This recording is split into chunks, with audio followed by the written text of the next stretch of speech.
pimpinan yang kami muliakan, rekan-rekan Komisi 8 yang kami cintai, Pak Menteri, Pak Wakil Menteri, beserta seluruh jajaran yang kami banggakan.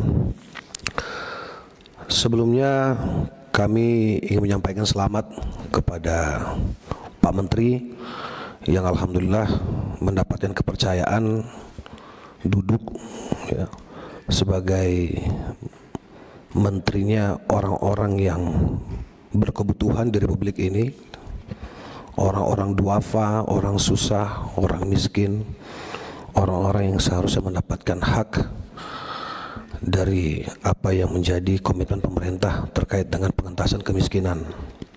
Begitu pula senior saya Pak Wamen, selamat.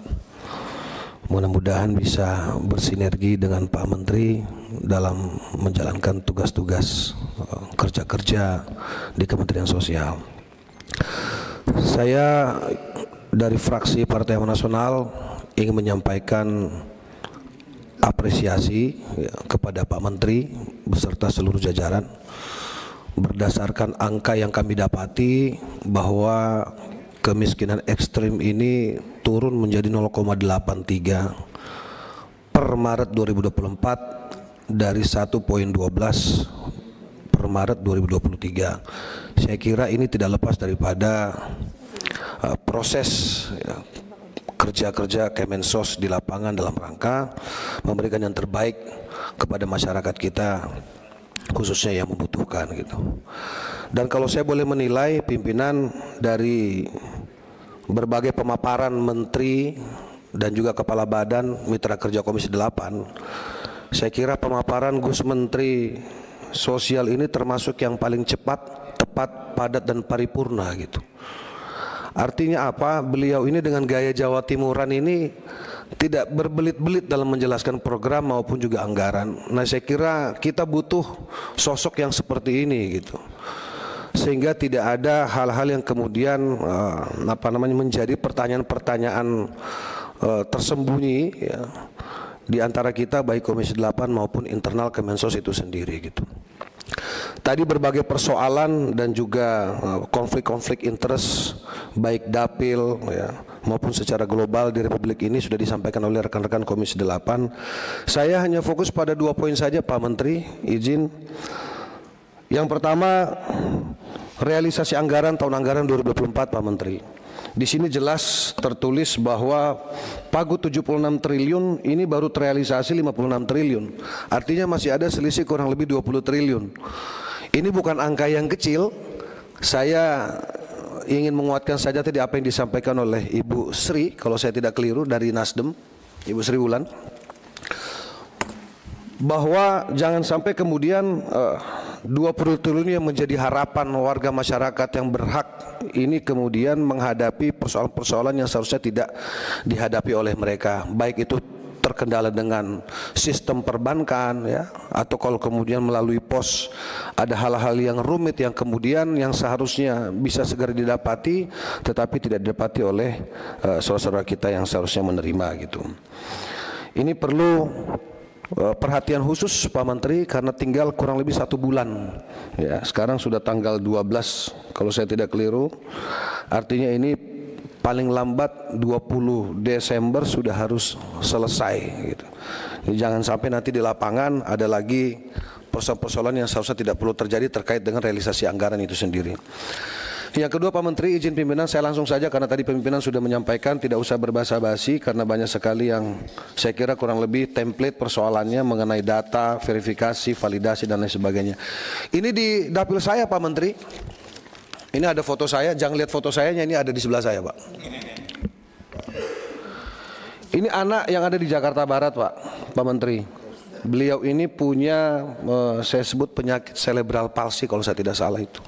Ini terkait lumpuh otak, gitu kan, saraf, otot dan lain sebagainya Pak. Ibunya ini hanya ya kalau saya sebut ya pekerja serabutan lah gitu. Yang seharusnya ini masuk dalam data penerima bantuan sosial Pak. Saya tidak paham apakah ini masuk dalam PKH, apakah bantuan beras, apakah bantuan pangan non tunai atau BLT dan lain sebagainya. Tapi intinya satu pun bantuan dia tidak dapat gitu. Ini tidak percaya Pak Menteri. Nah tadi saya menguatkan yang Pak Husni sampaikan tadi. Mudah-mudahan Pak Husni nggak nunjukin foto, karena kalau Pak Husni nunjukin foto bahan saya habis Pak. Gitu. Nah kebetulan kami bawa gambarnya Pak. Nah itu satu Pak. Misalnya ini kasihan Pak, ini jalannya ngerangkak Pak Menteri. Saya nangis waktu lihat ini Pak Wamen. Saya nangis Pak. Anak ini semangat Pak, pengen sembuh. Dia bukan butuh kursi roda Pak, butuh apa, penyangga kaki itu loh Pak untuk berdiri, karena dia sekarang sedang mengikuti apa namanya treatment, apa namanya itu, fisioterapi Pak Menteri. Kasihan Pak, kami hanya bantu seadanya Pak. Gitu. Jadi kalau tadi disampaikan Pak Husni itu benar sekali. Jadi DTKS, data-data yang disampaikan ini, mohon maaf kami bingung. Ini yang bermain, yang menginput, ya, oknum. Karena kita tidak bisa bilang ini kesalahan murni apa, kita generalisir ke Kementerian Sosial Pak. Ini karena melibatkan ada RT, ada RW, ada kelurahan, kecamatan. Mungkin kalau di desa ya perangkat desa gitu. Ini saya tahu pimpinan ini Pak Menteri ini orang yang sangat jiwa sosialnya tinggi sekali Pak. Paham saya, beliau ini dekat dengan rakyat Pak. Dekat dengan rakyat. Tolong teman-teman jangan curiga dulu, ini program belum ada ini. Ini karena memang saya kenal beliau aja Pak. 15 tahun Pak Maman, 15 tahun dengan beliau ini. Beliau ini jangankan ke orang miskin Pak, ke orang sukses saja beliau ini bagi-bagi rezeki Pak. Ya buktinya band saya dulu sering banget dipakai sama beliau Pak. Jadi itu tadi, artinya ini sebagai gambaran Pak Menteri, izin 1 menit seperti ini Pak.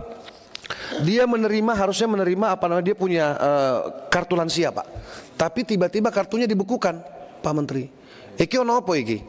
Masalahnya. Nanti kita cek. Ini saya bisa antar Pak Menteri langsung ke rumahnya Pak. Iya. Tapi nanti aja 2028 Pak. Lo enggak, maksudnya jangan sampai kita juga dianggap sebagai oknum Pak Maman. Kita ini nggak berani masukin data palsu gitu loh. Cukup cinta yang palsu. Iki loh Pak, izin Pak. Ini saya hanya bawa beberapa aja Pak. Ini anak 11 tahun Pak, tapi dari usia 1 tahun nggak bisa jalan Pak. Terlihat sekilas ini normal Pak. Ini juga nangis-nangis Pak, gitu loh. Ini ada foto yang sebenarnya saya gendong, tapi kok nggak dikirim ke saya. Nah yang terakhir Pak, ini tadi disampaikan Pak Husni. Rumah ini Pak, cara ngukur ini pimpinan, ngukur orang sejahtera apa enggak, ini dari lampunya Pak. Ini lampunya terang betul Pak. Tapi ini nerima terus Pak.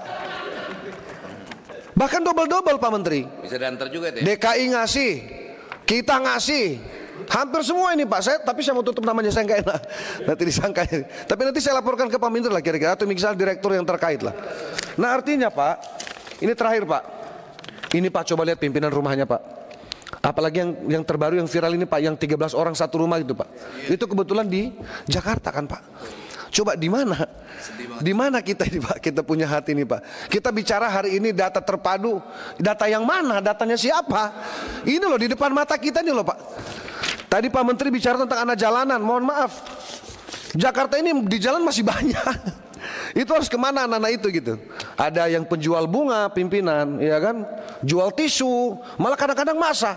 Nah kalau kemudian ini merupakan apa namanya, bagian daripada modus yang mengarah pada eksploitasi anak, ini Kementerian Sosial punya tanggung jawab moral Pak, untuk berkoordinasi dengan, saya nggak tahu apakah pemerintah DKI misalnya, pemerintah daerah, dalam hal ini Satpol PP selaku penegak perda dan seterusnya. Tapi tidak mungkin lah kita ini ngajarin Pak Gus Ipul ini berenang, orang beliau ini sudah betul-betul berada di garis rakyat gitu loh, didampingi dengan Pak Wamen yang aktivis sosial. Saya kira ini pasangan yang paling komplit di kementeriannya Pak Prabowo ini Pak.